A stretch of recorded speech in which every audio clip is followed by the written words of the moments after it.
Pertumbuhan ekonomi negara Brunei Darussalam dalam sektor minyak dan gas mencecah 9.8 bilion ringgit Brunei pada tahun 2021 dan dijangka akan terus berkembang di masa depan. Semasa pembukaan Persidangan Perniagaan Kebangsaan 2023 yang berhormat Datuk Seri Setia Dr. Awang Haji Muhammad Amin Liu bin Abdullah, Menteri di Jabatan Perdana Menteri dan Menteri Kewangan dan Ekonomi kedua berkata, dalam usaha mengukuhkan pertumbuhan yang menggalakkan, negara perlu meneruskan agenda mempelbagaikan terutama dalam pelbagai sektor yang dikenal pasti dalam rangka tindak ekonomi Brunei Darussalam. Dianjurkan oleh Majlis Perniagaan ASEAN dan Majlis Penasihat Perniagaan Kerjasama Ekonomi Asia Pasifik Negara Brunei Darussalam dengan kerjasama Kementerian Kewangan dan Ekonomi beserta beberapa pertubuhan di negara ini, Persidangan Perniagaan Kebangsaan 2023 menghimpunkan pihak-pihak yang berkepentingan bagi membincangkan kepelbagaian dan pertumbuhan ekonomi serta agenda kemampanan dan digitalisasi. Perkhidmatan yang ditawarkan oleh Bank Islam Brunei Darussalam BIBD termasuk membantu perusahaan kecil dan sederhana di negara ini telah mendapat sambutan daripada orang ramai. Ini juga disebabkan bank tersebut mengamalkan perkhidmatan yang selaras dengan piawaian antarabangsa terutama sekali dalam penekanan kewangan Islam. Perkhidmatan ini dipaparkan dalam galeri memperingati ulang tahun ke-30 bank berkenaan yang diadakan di Hub Tenaga Brunei di Dermaga Diraja, Bandar Seri Begawan. Alhamdulillah, kitaran kemajuan produk dan perkhidmatan BIBD dengan sokongan para pemegang saham, sokongan para pelanggan telah menjadikan BIBD sebuah institusi kewangan yang dapat memberi perkhidmatan yang diperlukan sejajar dengan piawaian antarabangsa. Sokongan BIBD untuk industri tempatan bermula daripada industri seperti minyak dan gas, FDI. Kami juga menyokong beberapa industri kecil dan sederhana melalui perkhidmatan SME 360. Pada tahun lepas kami mengadakan SME 360 series, iaitu siri forum yang mengetengahkan cabaran yang dihadapi oleh perusahaan kecil dan sederhana. Galeri memperingati ulang tahun ke-30 BIBD dibuka setiap hari sehingga hujung bulan Mac ini kecuali Jumaat bermula pukul 9 pagi hingga pukul 4 petang.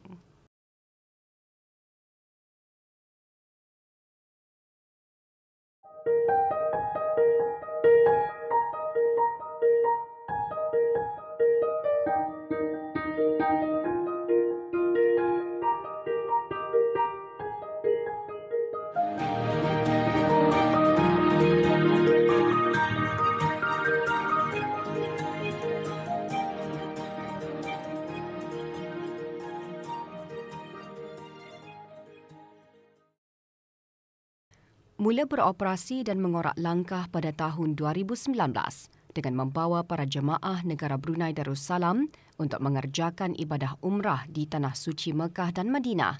Balurih Travel, syarikat yang dimiliki oleh Haji Syed Muhammad Yassin bin Haji Syed Inayatullah ini mula berkembang dan semakin aktif. Syarikat ini mula berdaftar pada tahun 2017 dan sekaligus telah mendapat kebenaran daripada Kementerian Sumber-Sumber Utama dan Pelancongan.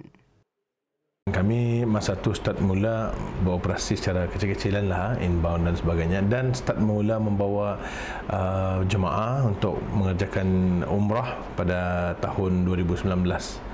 Jadi ada gap di sana tu, we were a little bit active and inactive masa tu.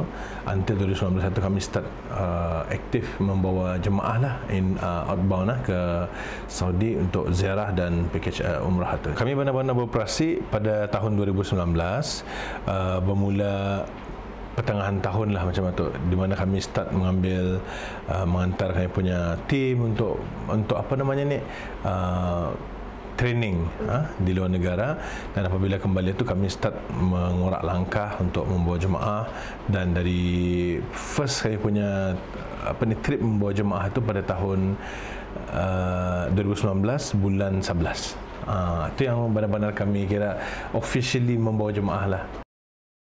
Kewujudan syarikat ini dalam industri pelancongan adalah untuk menjadi antara salah sebuah syarikat yang memberikan pilihan pelbagai pakej untuk para pelanggannya.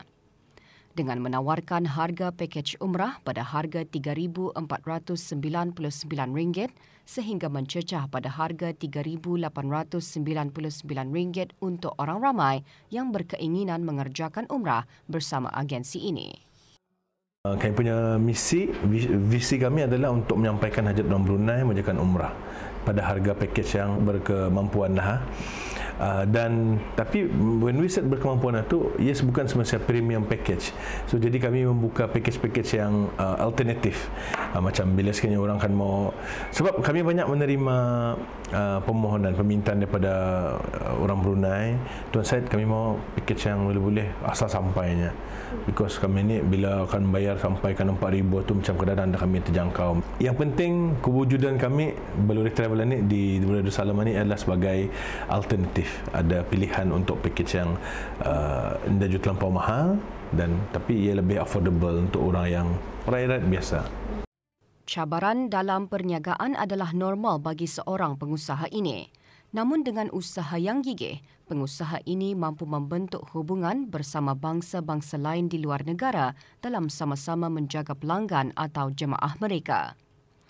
Walaupun terkesan dengan penularan wabak COVID-19 pada beberapa tahun yang lalu, pengusaha ini juga berusaha untuk mencari alternatif lain ke arah memajukan lagi perniagaan yang dijalankannya.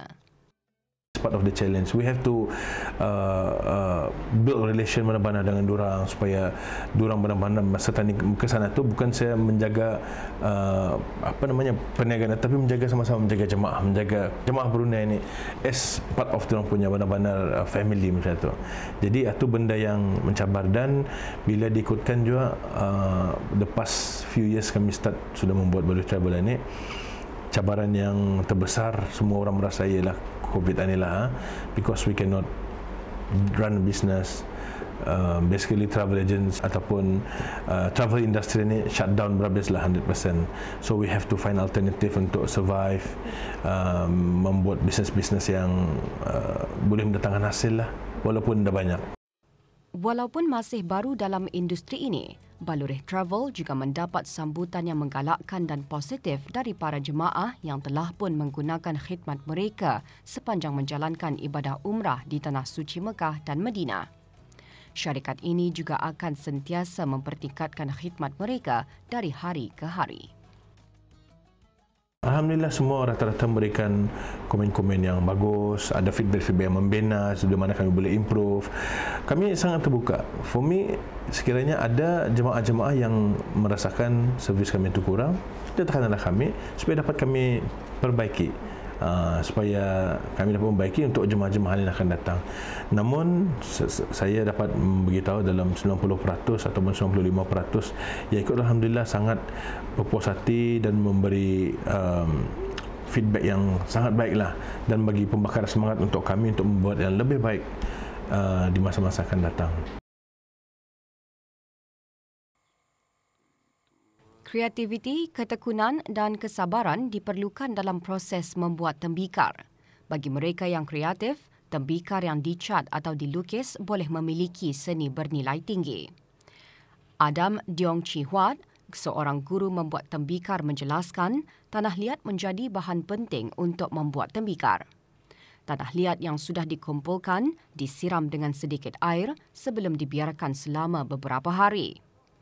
Tekstur tanah liat boleh dibentuk menjadi pot, gelas, piring dan lain-lain dengan menggunakan tangan dibantu dengan alat pemutar. The wheel trolling, the most important thing is you have to put your clay exactly in the middle here. Yeah, so try to put in the middle, but don't put like this.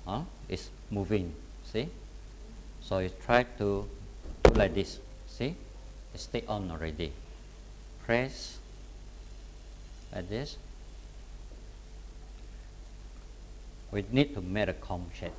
Now I'm painting. Actually, the painting, this one is called a biscuit. The clay put in the oven for the first firing. It takes 6 hours and 800 degrees Celsius. So it's become this, the biscuit. Yeah. So now you can start painting or glazing.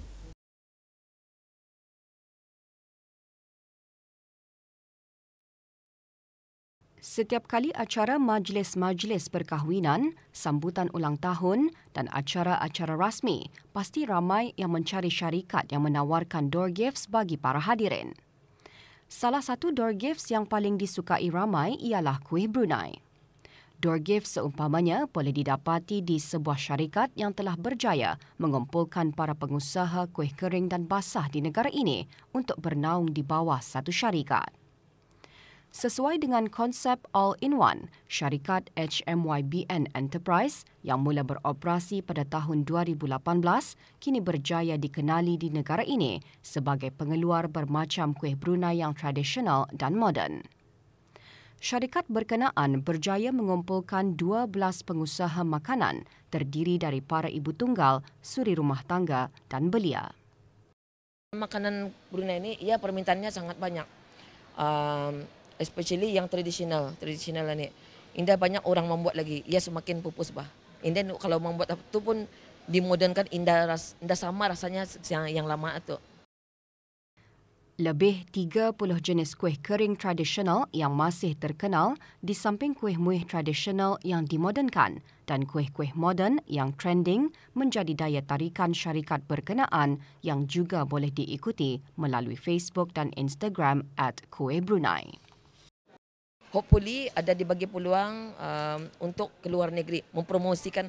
Kan tadi makanan Brunei ini kadang-kadang tadi orang luar negeri tahu kan. Kalau boleh kami bawa setiap jenis makanan ini untuk orang bawa ke lihat kan. Kirakan walaupun kirakan mini kan dia boleh explore lah.